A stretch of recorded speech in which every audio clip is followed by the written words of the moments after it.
Hi guys, I'm Asif Ali and watching CGHOW video. Today I create this spline-based effect in UE5 Niagara. So let's start this tutorial, and if you haven't subscribed my YouTube channel yet, please subscribe it.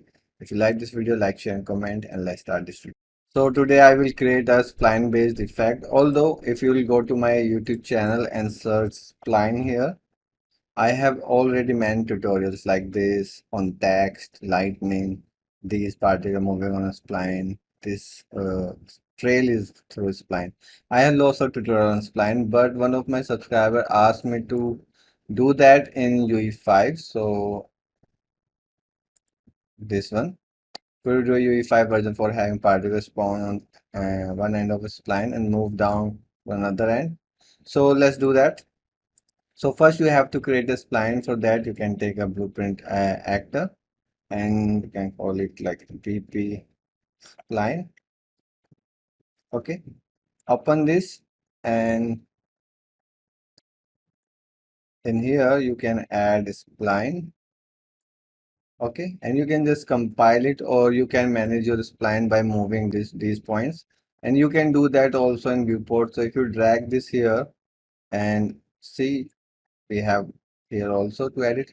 I'll move it on the 0, and then you can select the spline here, and if you select the last point you can move this, and if you press alt in your keyboard you can create one more point and then move around, and you can also rotate these.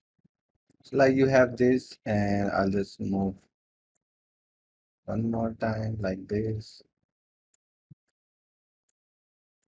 So like we have this spline. Okay, and we merge. Okay. So there are two things to do. First, you want your particle is spawning and just moving on this spline. The second is your emitter is moving on this spline and leaving a trail behind. So these two things we will cover, and there can be a lots of ways to do that, but let's try it. So if I take a fountain and I'll just call it fx. And in this fountain, we have some forces like gravity and velocity. I'll remove those all.